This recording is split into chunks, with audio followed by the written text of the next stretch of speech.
Do you want to make your videos pop? Learn how to effortlessly track and highlight moving areas with DaVinci Resolve. Transform your edits and captivate your audience.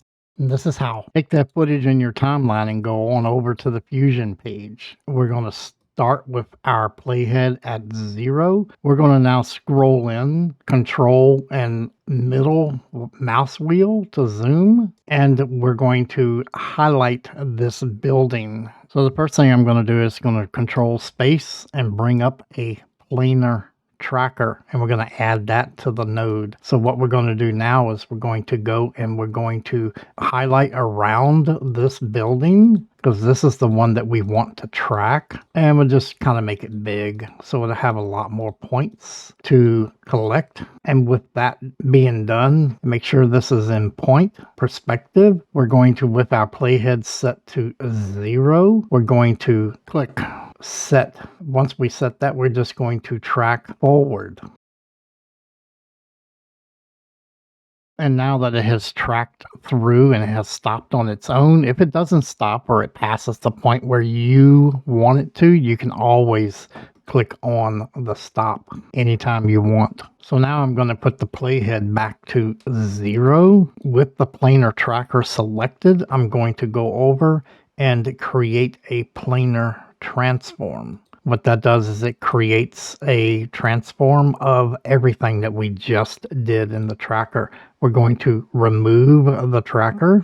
You can backspace and get rid of it. We're going to add a background node, and we're going to connect that to the output of media 1. So what this is going to be the color of our background. So we're going to go over and we're just going to change that. We're going to put it at a green for now, and it's really bright, as you see. Then from there, we're just going to bring down a polygon mask and hook that to the background. And now you see all the green has gone away.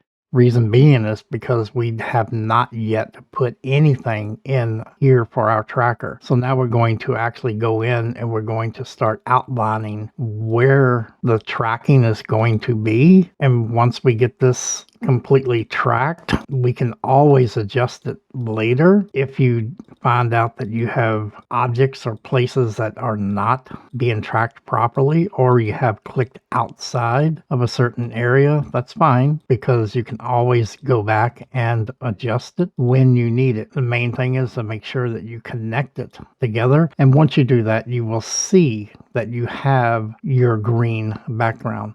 It's too bright. We can't see through it right now to even look at adjusting anything. So we're going to go over to the merge node and we're going to drop down the blend. And now you can see that you can start to see through it. So with that, we're going to go back to the polygon node and we're going to readjust some of these points. If you feel that you need to, the more closer you are, the better it's going to end up being. So right now for us, that looks pretty good. So that's going to be what we are tracking. So at this point, all we need to do is just click on the planar transform that we had created before, shift and drag it down to the node tree to where it turns the green and blue, and let go. That puts it connected into the node tree. So now when you go back and play it through, you can see that the green area is actually sticking to the building now. And what we can do is we can actually make this a little bit better. So what we're going to do is we're going to go up and we're going to put in an outer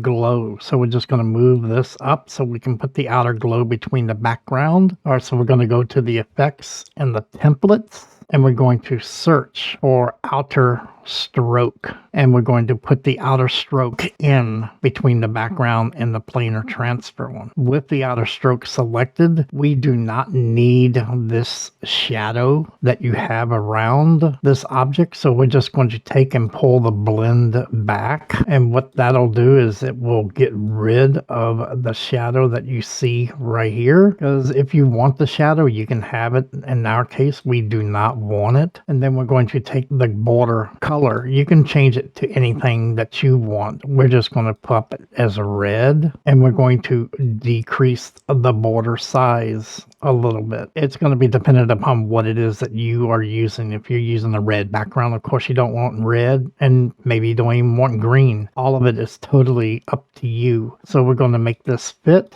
and now we're going to go back and play this through, and it should look pretty good as far as now it's tracking this building. So if you want to meet up here, you send this out to somebody, or real estate, whatever it is that you're doing, you can actually track an item using the planer tracker. And if you want to track something really different and do something different, take a look at this video up here, and you can see that planer trackers are very powerful little tools, and they can do a lot of different and crazy things. So I hope you enjoyed this video. Hope you got something out of it, and we'll see you later. Have a good day.